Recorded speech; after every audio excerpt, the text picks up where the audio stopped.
जय हिंद दोस्तों, welcome to learning day. आप सभी प्यारे साथियों का बहुत बहुत स्वागत है। आज ये जो सीरीज होने वाली है मैं चालू करने वाला हूँ। इस सीरीज का जो भी नाम आपको रख सकते हैं। ये सभी फर्स्ट सेमेस्टर वाले बच्चों के लिए है, अप्लाइड केमिस्ट्री के लिए।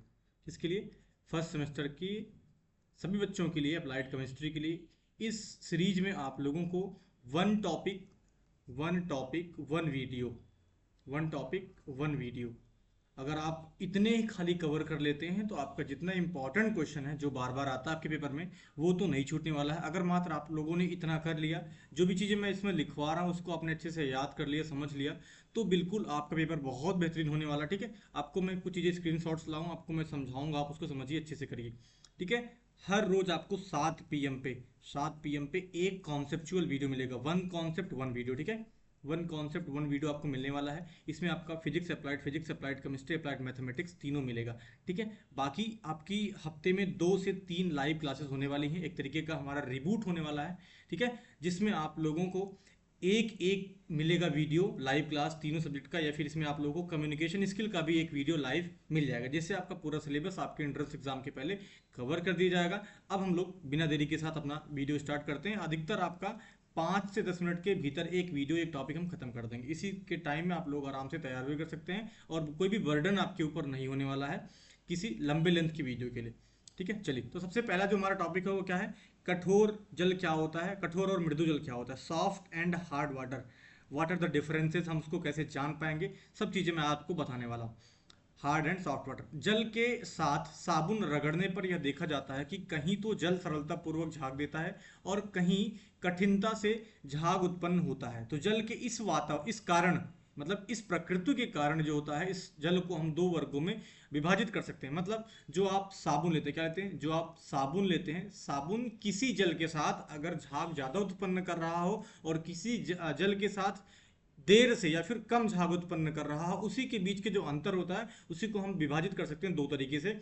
एक होगा आपका कठोर जल और एक होगा आपका मृदु जल। होगा क्या होगा, एक आपका होगा कठोर जल और एक होगा आपका मृदु जल। ठीक है, चलिए, तो वह जल जो साबुन के साथ अधिक और शीघ्र झाग देता है क्या कहलाता है? वो मृदु जल कहलाता है, वो सॉफ्ट वाटर कहलाता है। ये आपको याद कर लेना है। अगर मैं कहूँ तो जो आपका साफ पानी होता है, जो आप क्लीन वाटर, जो आप पीने के लिए पानी इस्तेमाल करते हैं, उसमें झाग जल्दी उत्पन्न होगा। ठीक है, क्योंकि हम लोग जो भी कपड़े के लिए धोने के लिए इस्तेमाल करते हैं वो हमेशा साफ पानी ही करते हैं।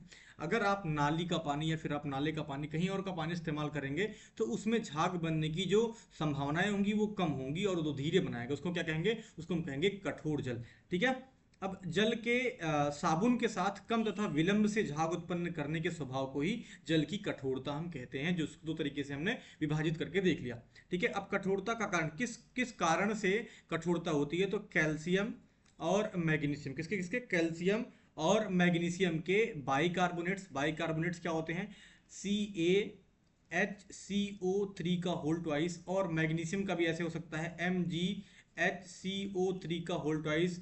उसके बाद आपको क्या दे रखा है? Chloride, CaCl2 MgCl2, magnesium chloride. और कैल्शियम और मैग्नीशियम का ही आपको सल्फेट भी, CaSO4 और MgSO4। इन्हीं 6, तो क्या कहते हैं, कंपाउंड के साथ, 6 कंपाउंड की वजह से ही, इन 6 कंपाउंड की वजह से ही आपके पानी के अंदर, जो भी आप हार्ड वाटर और सॉफ्ट वाटर देख रहे हैं, उसके अंदर कठोरता उत्पन्न होती है। ठीक है, तो जल में उपस्थित ये लवण, ये सभी क्या होते हैं? ये सभी आपके साल्ट होते हैं। आपको याद कर लेना, जब भी कभी आपसे पूछा जाए कि ये सभी क्या होते हैं, अगर ऑब्जेक्टिव टाइप या फिर आपको क्लास में कभी पूछा जाए, क्लास टेस्ट में, तो आप इसको बता सकते हैं कि ये सभी क्या होते हैं? साल्ट होते हैं। ठीक है, सभी लवण होते हैं, के साथ अभिक्रिया करके कैल्शियम और मैग्नीशियम के अविलेय लवण बनाते हैं। ठीक है, क्या होते हैं? इनसॉल्युबल साल्ट्स बनते हैं।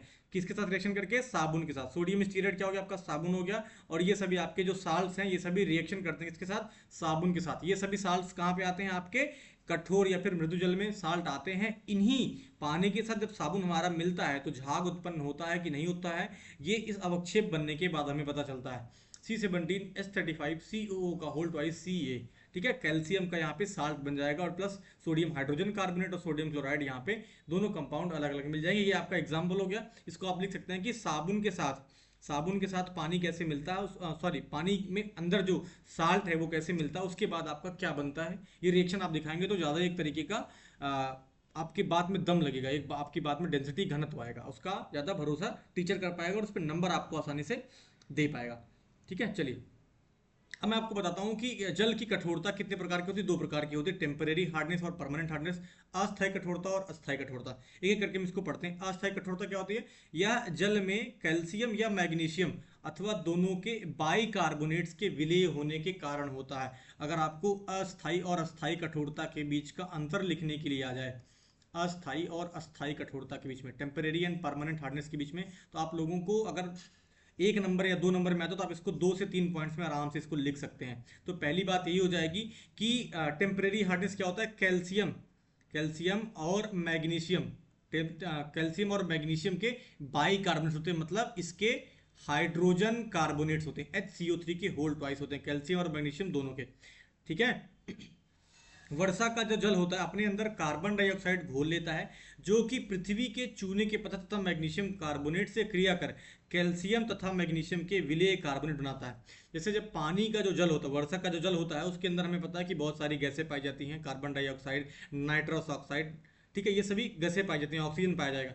वो सभी जब हमारे पृथ्वी पे पड़ती हैं तो हमें पता है कि मिट्टी में कैल्शियम होता है, मैग्नीशियम पाया जाता है, चूने का पत्थर होता है, कैल्शियम कार्बोनेट होता है। उन सभी के मैग्नीशियम के, कैल्शियम के कार्बोनेट के साथ वो अभिक्रिया करता है, रिएक्शन करता है, तो उसके बाद वो क्या होता है, वहां पे बनता है आपका कैल्शियम और मैग्नीशियम के विलेय बाइकार्बोनेट्स बनते हैं, मतलब उसके साल्युबल बाइकार्बोनेट्स बनते हैं, जो आपको इस फॉर्म में जो दिख रहा है वो आपको मिलेगा।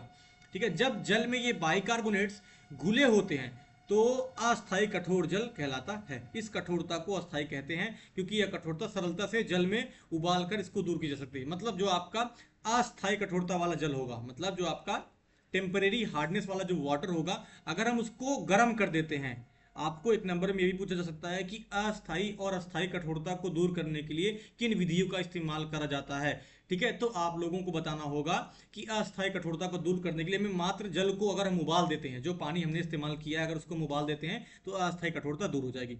अब हम बात करते हैं अस्थायी कठोरता की। टेम्परेरी हार्डनेस क्या होता है, या फिर सॉरी परमानेंट हार्डनेस क्या होता है? यह कठोरता जल में घुले कैल्शियम या मैग्नीशियम के क्लोराइड्स और यहाँ पे क्या हो जाएंगे, सल्फेट्स, क्योंकि हमने पढ़ा कि कठोरता के 3 ही कारण हो सकते हैं, 3 ही लवण उसके लिए जिम्मेदार होते हैं। पहला आपका बाइकार्बोनेट, फिर क्लोराइड और सल्फेट। तो हमें पता है कि बाइकार्बोनेट आपका अस्थायी कठोरता में होता है, जबकि अस्थायी कठोरता के लिए जो जिम्मेदार होते हैं, जो लवण जिम्मेदार होते हैं, वो कौन से होते हैं? कैल्शियम और मैग्नीशियम के क्लोराइड्स और सल्फेट्स। ठीक है। इसे अस्थायी कठोरता कहते हैं क्योंकि इस जल को उबाल कर दूर नहीं जा सकता है। इसका मतलब यह कठोरता के तरीके से बहुत ही हार्ड होती है, बहुत ही समय के लिए वो कठोर रहता है पानी, मतलब उसकी कठोरता अधिक होती है as comparison with temporary hardness, क्योंकि इसके नाम में लिखा है कि अस्थायी कठोरता। अस्थायी कठोरता मतलब परमानेंट है।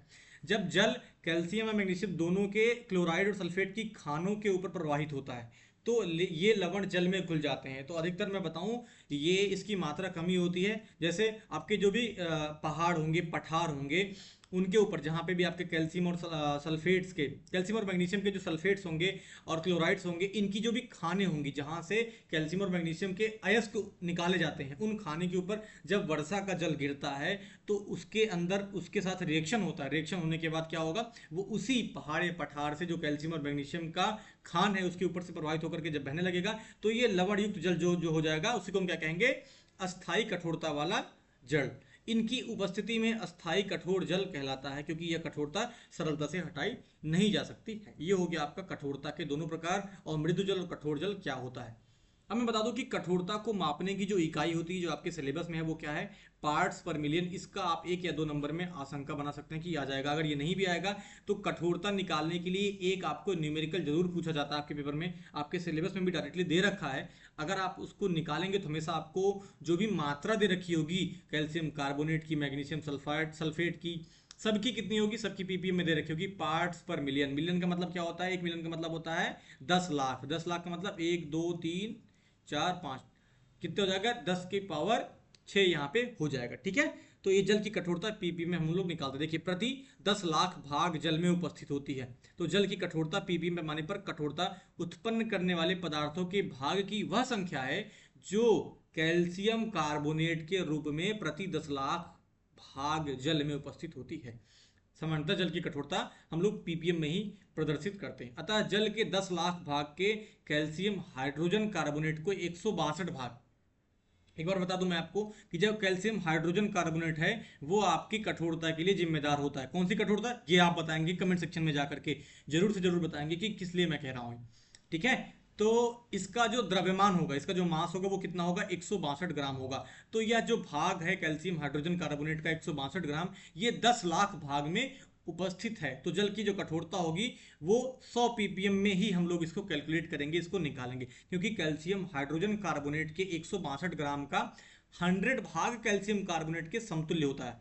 अब मैं इस चीज़ को अगर आपको लिख करके बताऊं तो आप लोग इसको लिख सकते हैं कि कैल्शियम हाइड्रोजन कार्बोनेट का जो 162 भाग, मतलब इसका जो द्रव्यमान होगा या फिर इसकी जो एक इकाई होगी वो समतुल्य होगी, इक्विवेलेंट होगी किसके, कैल्शियम कार्बोनेट के 100वें भाग का, या फिर 100 ppm के द्रव्यमान के हिसाब से, 100 ppm इकाई के हिसाब से या फिर उसकी यूनिट के हिसाब से। इसी प्रकार मैग्नीशियम सल्फेट के 120 भाग 100 ग्राम, आपको अगर मैं इसको भी लिख दूं, मैग्नीशियम सल्फेट का एक 100वां भाग जो होगा, 120वां भाग, क्योंकि इसका द्रव्यमान कितना होता है, 120 होता है, 120वां जो भाग जो होगा वो भी समतुल्य होगा किसके, कैल्शियम कार्बोनेट के 100 भाग से। ठीक है, 100 भाग का मतलब इसके द्रव्यमान की बात करें, कैल्शियम कार्बोनेट का भी द्रव्यमान कितना होता है, 100 ही होता है। क्योंकि हम लोग जो एक रेफरेंस मांगते हैं, जैसे अगर मैं बेस लाइन मानूं, इसके आधार पर अगर मैं कुछ कैलकुलेट करना है तो कैल्शियम कार्बोनेट ही यहाँ पे एक आधार रेखा होती है, जिसके अनुसार हम लोग किसी भी वाटर में उपस्थित जो भी आपके साल्ट होते हैं उनकी हम लोग निकालते हैं क्या, कठोरता। ठीक है, इसी प्रकार से आपका ये जो टॉपिक है खत्म होता है। अगर आपको जो भी जैसा भी लगा हो ये वीडियो, आप बताएंगे कैसा आप लोग को लगा है, क्योंकि उसी के साथ ही हम आप लोग को बता पाएंगे कि कितना आप लोगों के इंटरेस्ट इसमें रहा है पढ़ने के लिए, और आप लोग बताएंगे कि हम इसमें क्या सुधार कर सकते हैं। ठीक है, उसके बाद आप लोगों को मैं और ढेर सारे फीडबैक के अनुसार कुछ चेंजेस करके लाऊंगा, और आपको ढेर सारे इंटरेस्टिंग टॉपिक्स बता करके आपके नंबर बढ़ाने में पूरी मदद करी जाएगी। ठीक है दोस्तों, बाय बाय।